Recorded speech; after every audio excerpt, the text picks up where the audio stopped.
Funding for the Maddy Report is made possible by grants from the California Emerging Technology Fund, leaders in the quest for digital equity.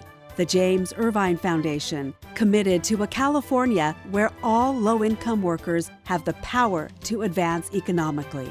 Fresno State Associated Students, Inc., students serving students. BNSF Railway, moving our economy for 160 years. And The Wonderful Company. The Maddy Report is also made possible thanks to contributions from Harris Ranch Inn and Restaurant and E&J Gallo Winery.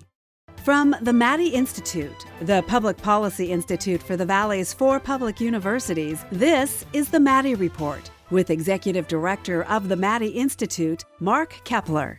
Welcome. As you might guess, a United States Senator has a lot of requests for his or her time. Our guest today is U.S. Senator Alex Padilla. He's giving us a full half hour to discuss in depth some of the issues that directly impact the San Joaquin Valley. Welcome back to the Maddy Report. Thank you. Good to be back in a new capacity. Yeah. So I wanted to ask you, before we get started here about the topics, you have a very interesting background. You have a degree in mechanical engineering from MIT. What drew you to politics?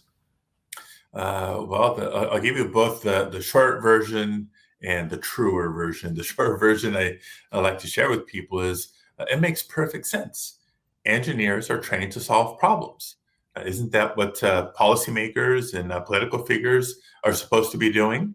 But the full answer is really this. You know, when I graduated from the Massachusetts Institute of Technology, came home and back to California with my mechanical engineering degree, it was during a very difficult political climate for California, particularly for Latinos in California. You may remember Proposition 187 was on the ballot in November of 1994. I think the question posed to California voters was pretty simple. Should we make immigrants and children of immigrants no longer eligible for public service? Whether that meant, going to county clinic if you were sick. Some people even thought kids would be kicked out of school because public education is considered a public service. And also the cruelty of the campaign felt like I was being targeted. My family was targeted after watching my parents work so hard and sacrifice for decades to provide opportunity for my brother, my sister, and I. I knew that I had no choice but to engage if I wanted to change not just the political climate, but the trajectory of California. So there you go. Had never heard or worked on a political campaign before, but before I know it, I'm out there registering voters, turning people out to vote. Years later, running for office, and it's amazing. If people read about your political career, it's meteoric rise. It's just incredibly fast. Let me ask you this: you're chairman of the Senate Judiciary Committee subcommittee on immigration, leading voice in immigration policy. So I'd like to get a better idea of kind of where you stand on the issue. Senator Ted Cruz is also a member of the same committee, and he said that, quote, the new position of the left is that any border enforcement is unacceptable. Is that true? Are you advocating for open borders? Ted Cruz is not even close to being accurate in how he tries to paint Democrats. And in a way, look how my life has come full circle, inspired by cruelty and demonization of immigrants to trying to advocate for a more humane and rational immigration system in America. Look, we are a nation of laws, and we should start by providing respect, dignity, and a pathway to citizenship for so many people who are undocumented today, but have been here for years and years and years, working hard, paying taxes, raising families, contributing to the strength of our nation. No state has more at stake in immigration law than the state of California. At the same time, we know that being comprehensive is not just taking care of dreamers and farm workers and so many others, but restoring the asylum system at the border that was decimated under the prior administration. So it's not one or the other. We have to do both. And those are just some initial glimpses of the complexity of immigration law in America.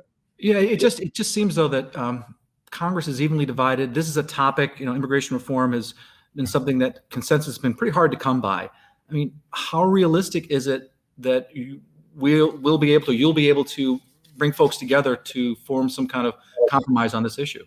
Yeah, look, I'm hopeful because there's already some momentum to build on. Years ago, trying to take care of dreamers might have been considered a very partisan subject matter. Today, there's bipartisan support for dreamers, not just DACA participants. Same thing when it comes to farm workers, for example. A lot of farm workers in and around the Central Valley. There's significant bipartisan support for those essential workers in the agriculture space, and that coupled with the heck of a challenge of the COVID-19 pandemic is what's inspired my first bill as a senator to say, as the government has recognized so many essential workers in our country, more than 5 million of them being undocumented immigrants, by the way, through their service and sacrifice since before the pandemic, but especially during the pandemic, let's give them the dignity of living without fear of deportation and provide a pathway to citizenship. Yeah, I think that was your first Senate bill, actually. So anyway, when we come back, we're going to talk about another very pressing issue, and that's the issue of income inequality. That conversation in a moment. This is the Maddy Report. Welcome back. I'm Mark Keppler with the Maddy Institute. There was an increasing recognition of the widening gap between the haves and the have-nots. Does the recovery from the COVID pandemic, provide us an opportunity for more equitable and sustainable economic recovery? We're talking with U.S. Senator Alex Padilla. So I want to ask you, it's been argued that one of the biggest drivers of poverty in California is the lack of affordable housing. That's generally viewed as a state or local issue, but I'm wondering, does the federal government have any role in solving that problem? Look, absolutely, the federal government has a role in not just tackling the housing affordability crisis, right, which is bigger than just the affordable housing crisis, because at the end of the day, it's what can all levels of government do, the federal government, the state government, local government, to improve the quality of life for working families. That's really what it's about. That's why you hear us so often engage in multiple conversations, whether it's wages, right? The increases of the federal minimum wage, not just the state minimum wage, versus the cost of housing, the cost of healthcare, the cost of education. At the end of the day, parents work hard trying to provide for their children, not just a roof over their head, but providing that pathway for a better future. And if you can't afford the basics, life is really, really tough. So when it comes to housing, federal government is investing not just in tax credit programs here, financing programs there, but literally dollars to state and local governments to build more affordable housing. Well, let me ask you another question. It seems like what's old is new again. When we were confronting economic inequality during the Depression, one of the things that the federal government looked at was passed the National Labor Relations Act that allowed employees to collectively negotiate better wages and benefits. I've been involved in this field for 30 years as a labor management arbitrator, so I'm particularly interested in your response to this. What do you think the need is for this protecting the right to organize, or the PRO Act, that would make it easier for employees to form unions? Yeah, look, I think it's essential, and this is one of the rare instances where there's a proposal that is not we think it's a good idea, let's pass it and cross our fingers that it works. You can look at history and show that in fact organized labor or labor unions have been an important part of creating a middle class. When workers can bound together and advocate for better, safer working conditions and more livable wages, that's good for communities, that's good for our economy, and that's what was good for the country overall for many, many years. It's only been in the last several decades that organized labor has been under attack. Therefore, wages have stagnated, and you have this downward spiral effect when it comes to our economy, and more families struggling much more than they should have to try to achieve the American dream. So the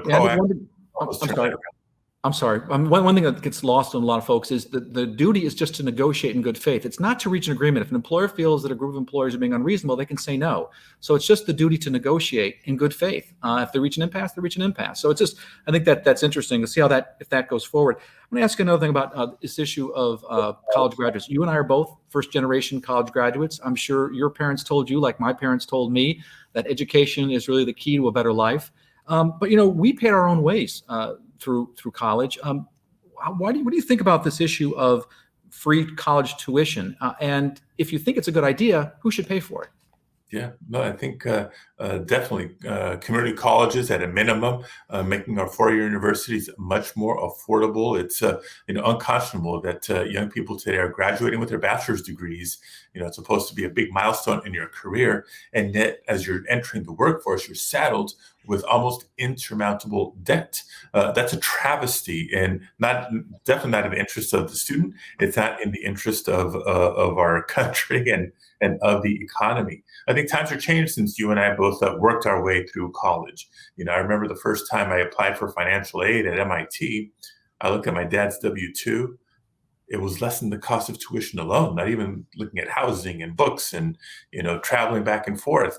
And so, it seems that college is less affordable today than it was for prior generations. And that's not the way to advance. So we got to do what we need to do to make college more affordable and not saddle students with debt. Yeah, it's interesting when I mention the same topic to folks, friends, they say, Mark, things have changed. It's not how you went to college. I guess we kind of live in our own experience sometimes. Things like the Pell Grants, right? That hasn't kept up with inflation. It's time to increase the amount of money the federal government can support students with in terms of Pell Grants. Yes, I'm part of the caucus of senators that has called on President Biden to exercise his authority to relieve current student debt. I want to get in the last 30 seconds. I want to ask you a quick question on this whole issue of public safety, and I include gun control issues as well. What are the possible solutions, the best answers to improving public safety?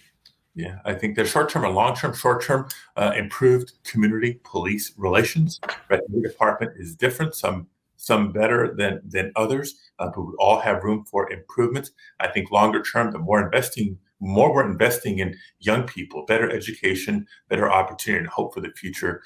We know that's going to pay off when it comes to safer communities and a safer society. Okay, well, up next, we're going to talk about something is an existential threat to the planet, and that's climate change. Others think it's much ado about nothing. That conversation in a moment. This is the Maddy Report. Welcome back. I'm Mark Keppler with the Maddy Institute. We're talking with U.S. Senator Alex Padilla. Let's turn our attention to the environment. You've come out in support of the Green New Deal. Conservatives like Senate Republican leader Mitch McConnell have called it, quote, a radical left-wing ideology and have branded it as government overreach. What is the Green New Deal and why do you support it? Yeah, no, look, I think the Green New Deal is important, but Mitch McConnell's attacks on the Green New Deal is just so indicative of the political climate that we're in. Here's what the Green New Deal says. Number one, we need to invest in our nation's infrastructure.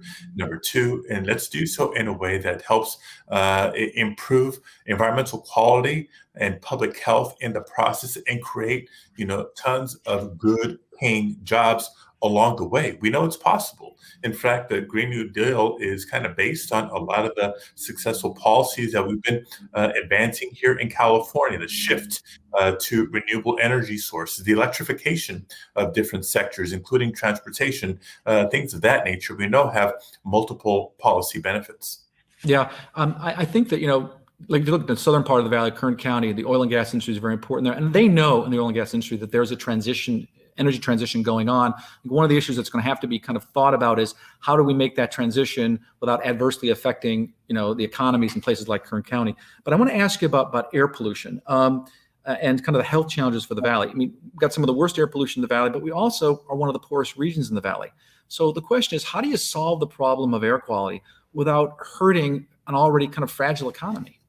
Yeah, no, and so the two are actually tied together, and the federal government has a big role to play here through not just policy but through investment. And you made the comment about the workers in a fossil fuel industry, whether it's oil, whether it's gas.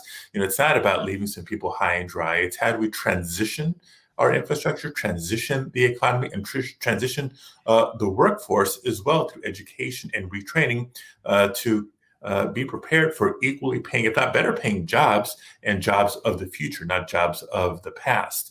And so when the federal government can be a partner and a driver in electrification, for example, not just in the electricity that comes to our home from cleaner sources, but improved, more efficient construction practices, the transportation sector itself. One of the things I was happy to go to bat for when I got to the Senate was to reclaim California's authority to set greenhouse gas emission and fuel efficiency standards. There's another thing you did too, and that is, didn't you have a bill, I think $25 billion to convert diesel-powered school buses? So that's another thing we're doing. Not just passenger cars that we got to tackle, or the big rigs that we got to tackle, but do you know more than 90% of bus fleets in America are school buses, and more than 96% of them are diesel? I was one of those kids that rode a school bus to and from school for many years, and I can still remember what that diesel exhaust smells like. Right. They're not exactly environmentally, they weren't designed that way. But yeah, that's a big technology is proven to shift to electric buses, better for the environment, better for kids' lungs, and a healthier child is also going to learn better. So it's good for academic performance. Yeah, and that's actually the converting diesel buses has been a topic of discussion for some time, and it's really been a question of money. So making that happen probably is a good thing. Let me ask about another question dealing with climate change, and that's the issue of wildfires, because there's a connection there. It used to be we had a wildfire season, and now it's more like wildfire seasons, plural. And that's because increasingly irregular precipitation patterns because of climate change. I know that the federal government controls 57% of California's 33 million acres of forest. So what role does the federal government play in dealing with the issue of wildfires? Yeah, again, both a short-term and long-term answers here. Short-term, more resources for, additional firefighters year-round, not just seasonal, because to your point, it's not just wildfire season anymore. Better forest management practices.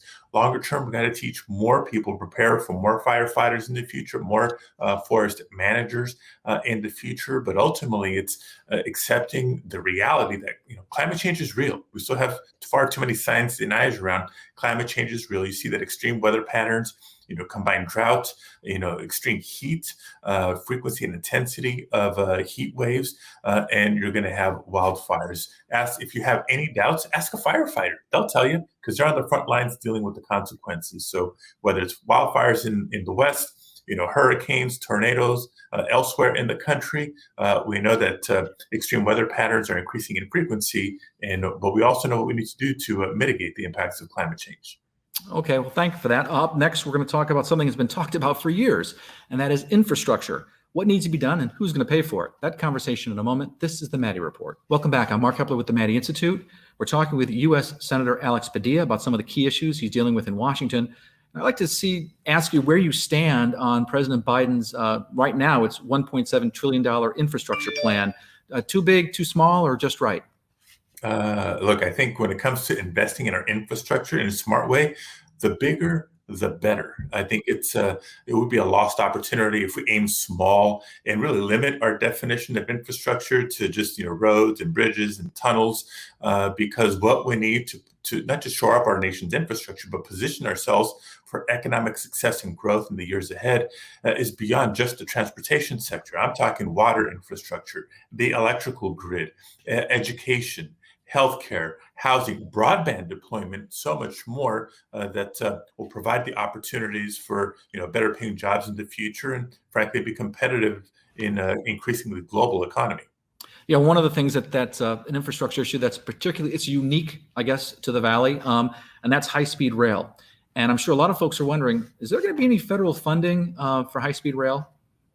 The answer is yes. We know that the Trump administration threatened and did withhold and take away some of the funding that had been committed. We need to get that project back on track. I also invite people to think of it not just as a California high-speed rail project, because if we're really thinking long-term, it's one, but an important leg of a national rail infrastructure plan. Most modern economies across the world have a similar high-speed rail type network. And when it's electric, as we're doing in California, we also know it's a cleaner mode of transportation, getting back to the climate change and environmental protection conversations we were having earlier. Yeah, I want to ask you, you mentioned something I think was really important, and that is the whole issue of internet access. Internet access seems to impact these days quality education, quality jobs, quality healthcare. And there's already a digital divide here in the Valley when you compare the Valley to inland California to coastal California. And it seems to me that if we don't address the digital divide, it's just going to exacerbate the economic and social divide that already exists between those two regions. So what can or should be done to help close the digital divide in places like the San Joaquin Valley? Yeah, so once again, boy, I'm excited about the American Jobs Plan, the American Families Plan, the infrastructure package as proposed by President Biden. Literally more than $100 billion for broadband deployment and upgrades throughout the country, with special emphasis on the unserved areas and the underserved areas. When we're talking about a quality internet connection, yes, it's not just for shopping online or for downloading movies and videos. We're talking about access to healthcare, education opportunity, and so much more. And just laying out the fiber network is just one part of it, right? If it's not an affordable internet plan, people aren't going to connect. So we need to make sure that it's affordable. And once you have that quality internet connection, can you afford the devices? And you have digital literacy skills. It's one of the areas where sometimes the kids are teaching the parents, how to log on, how to participate responsibly in social media or communicate, or, really use it as a tool for development and better job opportunities. So we got to make sure we're addressing all the elements of it. Yeah, it's also, the other thing too is healthcare. I mean, we have a real deficiency of healthcare professionals here in the Valley. It's a way to access that medical technology for if we have the broadband technology. We saw that during COVID, right? With number one, on the education space, kids learning remotely. You either had a good internet connection or you didn't, with tremendous consequences. But also, if you got sick during COVID and you call the hospital requesting an appointment, what do they tell you? Do not come in. Right. We'll get a phone call with the nurse, or we'll get a video chat with your doctor. Real inequity in healthcare if you don't have an internet connection. So all the more reason to invest in broadband and then invest in people with the skills to make sure we're utilizing the internet to its maximum potential. We've only got a minute left, and I have to get this in. It's really one of the easier topics we deal with here in the Valley. And just kidding. It's water. Been talked about forever. What's the solution? More dams, more groundwater banking, more conservation, all of the above? And what's the role of the federal government? The role of federal government is big. Just as we said earlier, the federal government has so much of the land area in California. Along with that comes some natural resource management responsibility. When it comes to solving water, I do think it's a comprehensive approach. How do we generate more supply? How are we more efficient with the water that we do have, whether it's residential uses, agricultural, other business uses, et cetera. So it's a comprehensive approach. We're looking at innovative technologies to let us be more efficient with the precious water that we have. At the end of the day, the Central Valley is important for so many reasons, starting with the people who live there and being the breadbasket of the world. Oh, well, I want to thank U.S. Senator Alex Padilla for being our guest today on the Maddy Report, and thank you for joining us. This is Mark Keppler for the Maddy Report. The views expressed in the Maddy Report are those of the individuals participating in the program and do not necessarily reflect the views of the Maddy Institute. If you'd like to share your thoughts about today's episode of the Maddy Report, please visit our website at maddyinstitute.org.